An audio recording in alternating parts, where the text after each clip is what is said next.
Dulur kepada menarik jagungan warung VW, dan kali ini kita membicarakan masalah kanker payudara, bagaimana pengobatannya. Kebetulan ini memang bulan Oktober adalah bulan kesadaran atau bulan apa ya? Iya, bulan kesadaran kanker payudara, breast cancer awareness month. Yang memang dulu sepertinya programnya atau kesadarannya diluncurkan di Amerika, kemudian sekarang diikuti oleh sebagian besar warga dunia gitu ya. Dan kembali tadi lagi ke Mbak saya sempat Adri. terkejut, saya pikir kan wah di Amerika ini bagus ya, artinya setiap ada bulan Oktober selalu dirayakan dengan ada mungkin parade atau acara-acara apalah, jalan-jalan bareng gitu. Ternyata tidak semua pasien seperti dikatakan oleh Andri tadi senang dengan perayaan-perayaan yang mungkin bersifat massal.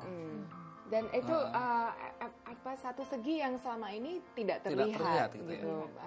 Karena memang sebetulnya para penderita metastatic breast cancer pada tulang, pada organ, pada macam-macam ya, ini merasa bahwa mereka itu rada lonely begitu, rada kurang mendapat perhatian, karena memang lebih kampanye yang sekarang lebih pada early prevention, how to find cure gitu-gitu ya. Jadi yang orang yang sudah tahap advance seperti sekarang dikatakan, kalau umumnya mungkin masyarakat Indonesia taunya stadium 4 itu kurang diekspos. Mungkin pertama memang pengobatannya memang belum ada yang betul-betul bisa ampuh begitu. Yang kedua itu agak gimana ya, membuat ada rasa suram, ada rasa gimana ya, jadi membuat orang malas membicarakannya.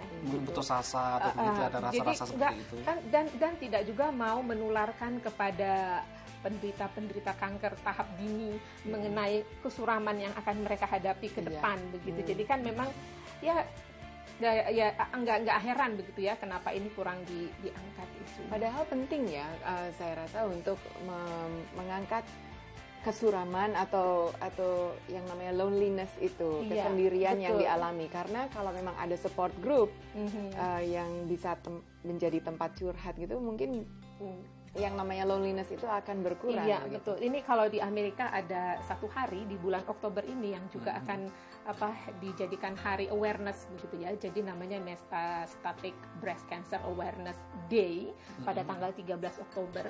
Itu tuh di mana ya kelompok dan keluarga para penderita metastatic cancer ini berkumpul, ada juga melakukan seminar dan kemudian juga mendapatkan informasi-informasi baru tentang pengobatan-pengobatan baru yang ada. Jadi kalau buat para penderita kanker yang stadium 4 itu, kalau di sini umumnya dokter itu menyarankan improve your quality of life gitu. Jangan cuma mengejar pengobatan dan jangan menyalahkan pengobatan. Jadi selalu bilang, wah pengobataannya gagal nih gitu. Ataupun wah obatnya ini nggak bagus nih gitu. Belum tentu. Jadi improve your life itu misalnya seperti jadi menikmati hidup dengan keadaan yang ada.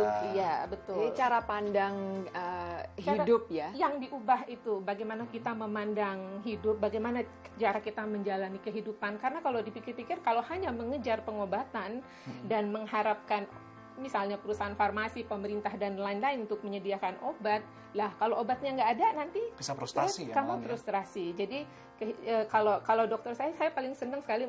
Karena beliau itu optimistik sekali ya kalau kita menanyakan misalnya, wah ini saya hidupnya sampai berapa lama nih, karena kan dikatakan kalau sudah metastatik itu ya kamu ya 2,5 tahun, paling lama 5 tahun hidupnya gitu.